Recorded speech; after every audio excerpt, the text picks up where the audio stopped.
तो हम सभी देखते हैं कि गोकू मीरस के कहने पे एक शख्स के पास आया होता है ताकि वो फू और ग्रैंड प्रिंस से लड़ने में गोकू की मदद कर सके। और तभी धीरे धीरे करके वो शख्स बाहर आने लगता है और तभी वो शख्स कहता है, ठीक है, तो मैं तुम्हारे इस काम में मदद करने के लिए तैयार हूँ। और तभी हम सभी देखते कि वो शख्स बाहर निकल कर आता है, जिसके ऊपर गोकू कहता है, तो क्या तुम मुझे अपने बारे में कुछ बताओगे? आखिरकार तुम्हारा नाम क्या है और क्या तुम फू को पहले से जानते हो?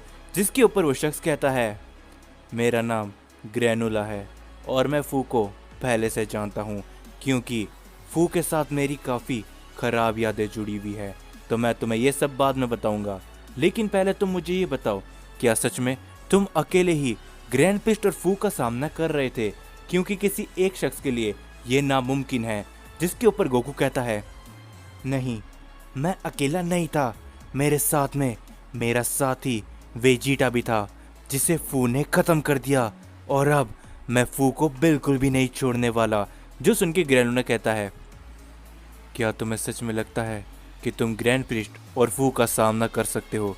क्योंकि जब फू तुम्हारे साथियों को ख़त्म कर सकता है तो हो सकता है कि वो तुम्हें भी ख़त्म कर दे। जिसके ऊपर तभी गोकू कहता है, चाहे मैं ख़त्म ही क्यों ना हो जाऊं, लेकिन फिर भी मैं अपनी आखिरी सांस तक इन सभी से लड़ता रहूंगा और वेजिटा का भी मुझे बदला लेना है। जिसके ऊपर ग्रैनुला कहता है, हाँ, मुझे लगा ही था कि तुम कुछ ऐसा ही जवाब दोगे, इसीलिए तो मीरस ने तुम्हें मेरे पास भेजा है।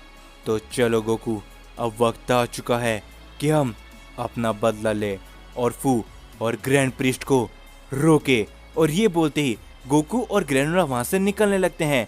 जिसके बाद हम सभी को ग्रैंड प्रिस्ट का सीन दिखाया जाता है, जो कि जिनोसामा के सील के पास खड़े होते हैं। और ग्रैंड प्रिस्ट कहते हैं, क्या सच में जिनोसामा आप कहीं सच तो नहीं बोल रहे? और अगर ऐसा है तो वो लोग यहाँ पर आने वाले हैं, तो क्या मैं उन्हें रोक भी पाऊंगा? जिसके ऊपर जिनोसामा कहते हैं, ग्रैंड प्रिस्ट, तुमने अपने जीवन की सबसे बड़ी गलती करी है मुझे यहाँ पर बंद करके। और जब ओमनी किंग की पोजीशन खाली है तो तुम खुद जानते हो कि ओमनी किंग बनने का सपना सिर्फ तुम्हारा ही नहीं, काफ़ी सारे लोगों का था। तो वो अब यहाँ पर आने के लिए निकल चुके हैं ग्रैंड प्रिस्ट। जिसके ऊपर ग्रैंड प्रिस्ट कहते हैं, जिनोसामा, क्या आपने मुझे कमज़ोर समझ के रखा है? तो मैं आपको बता दूँ कि उनमें से कोई भी मेरा सामना नहीं कर सकता। और ये बोलते ही ग्रैंड प्रिस्ट वहाँ से निकल जाते हैं और वो फू के पास जाने के लिए निकल चुके होते हैं। जिसके ऊपर तभी जिनोसामा कहते हैं, तुम नहीं जानते ग्रैंड प्रिस्ट कि आखिरकार अब कौन कौन आने वाला है, जिनका सामना तुम तो क्या कोई भी नहीं कर सकता। और वो जब मेरी बराबरी करने की सोच रहे हैं तो तुम उनका सामना कर भी कैसे सकते हो ग्रैंड प्रिस्ट? जिसके बाद हम सभी को फू का सीन दिखाया जाता है और फू कहता है, तो कुछ ही देर और उसके बाद तुम आज़ाद होगे और तुम सिर्फ और सिर्फ मेरा कहना मानोगे। और जैसा कि ग्रैंड प्रिस्ट ने कहा था, वो एक्सपेरिमेंट भी लगभग तैयार हो ही चुका है और अब मेरे रास्ते में कोई भी नहीं आने वाला।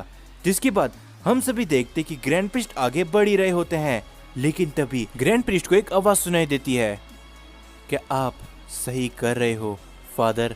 और हम सभी देखते वहां पर मीरस मौजूद होता है और मीरस को देख के ग्रैंड प्रिस्ट कहते हैं, क्या मीरस, आखिर तुम यहाँ पर, लेकिन तुम क्या करने आए हो? जिसके ऊपर मीरस कहता है, फादर, क्या आपको सही लग रहा है कि आप जो कुछ भी कर रहे हो वो एकदम सही है? आखिरकार आप खुद ग्रैंड प्रिस्ट हो, तो आपको ओमनी किंग बनने की क्या जरूरत है? जिसके ऊपर तभी ग्रैंड प्रिस्ट कहते हैं, तुम नहीं जानते मीरस, ऐसी काफ़ी सारी चीज़ें हैं जो मैं करना चाहता हूँ, और जब मैं आखिर में ओमनी किंग बनूंगा तभी मैं वो सब कर सकता हूँ। और इसके अलावा मेरे और भी काफ़ी सारे प्लान हैं जो मैं तुम्हें अभी नहीं बता सकता। जिस पे मीरस कहता है, लेकिन फादर, आपको पता है ना कि वो लोग भी यहाँ पर आने के लिए निकल चुके हैं और अगर जिनोसामा कैद में होंगे तो उन्हें हराने वाला फिर और कोई भी नहीं होगा और हो सकता है कि वो आपको भी खत्म कर दे और वो नए ओमनी किंग बन जाए। जिसके ऊपर ग्रैंड प्रिस्ट कहते हैं, क्या तुम्हें सच में ऐसा लगता है मीरस कि मुझे कोई हरा भी सकता है? तो ये तुम्हारी सबसे बड़ी गलतफहमी है। तुम मेरे बेटे होने के बावजूद भी आखिर ऐसा सोच भी कर सकते हो। जिसने ओमनी किंग ज़ेनोसामा को कैद कर लिया है, क्या उसको नहीं पता होगा कि वो लोग भी यहाँ पर आएंगे जो ओमनी किंग बनने का सपना सोच रहे थे। मैंने उन सभी के लिए फू को एक खास एक्सपेरिमेंट करने के लिए बोल दिया है। जिसके ऊपर मीरस कहता है, ये आप सही नहीं कर रहे हो फादर। अगर आप ऐसा ही करते रहोगे तो मजबूरन मुझे ही आपको रोकना पड़ेगा। जिसके ऊपर ग्रैंड प्रिस्ट एक हंसी के साथ कहते हैं, मैं तो तुम्हारे बारे में जैसे भूल ही गया था मीरस, लेकिन तुम गोकू और वेजिटा की काफ़ी ज़्यादा मदद कर रहे थे ना, तो मुझे तुम्हें ख़त्म करना ही पड़ेगा। और ये बोलते ही ग्रैंड प्रिस्ट मीरस की तरफ अपना एक हमला कर देते हैं। तभी हम सभी देखते कि उस अटैक को वहाँ से कोई हटा देता है और ग्रैंड प्रिस्ट उसे देख के काफ़ी ज़्यादा हैरान होते हैं और वो कहते हैं, क्या, लेकिन आखिर तुम यहाँ पर कैसे? ये नहीं हो सकता, तुम तो मारे गए थे। जिसके बाद हम सभी देखते वहाँ पर गोकू खड़ा होता है और गोकू कहता है, ये तुम्हारी सबसे बड़ी गलतफहमी थी ग्रैंड प्रिस्ट, मैं मरा नहीं था, मुझे मीरस ने पहले ही बचा लिया था। जिसके ऊपर ग्रैंड प्रिस्ट कहते हैं, ठीक है, तो मुझे लगता है कि तुम्हें मारने का एक और मौका मिल चुका है और इस बार मैं वादा करता हूँ कि तुम जिंदा बचने नहीं वाले गोकू। और ये बोलते ही ग्रैंड प्रिस्ट अपना गोकू की तरफ एक हमला करते हैं, लेकिन तभी एक काफी बड़ा हमला ग्रैंड प्रिस्ट के हमले को चीरता हुआ आता है और सीधा ग्रैंड प्रिस्ट को लगता है, जिससे ग्रैंड प्रिस्ट कुछ कदम पीछे हट जाते हैं और ग्रैंड प्रिस्ट कहते हैं, क्या, आखिर ये कैसे हो सकता है? ये एनर्जी इसकी नहीं है तो कौन है? जरा मेरे सामने आओ।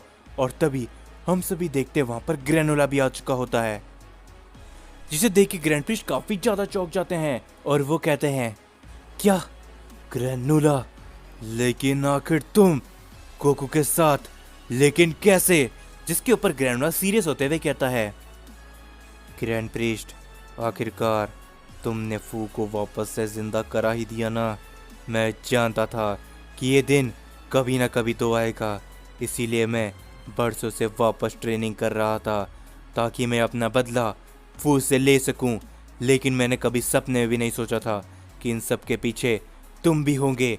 जिसके ऊपर तभी ग्रैंड प्रिस्ट काफ़ी जोर जोर से हंसने लगते हैं और वो कहते हैं, ग्रेनुला, मुझे मालूम था कि एक ना एक दिन तुम भी ज़रूर से आओगे।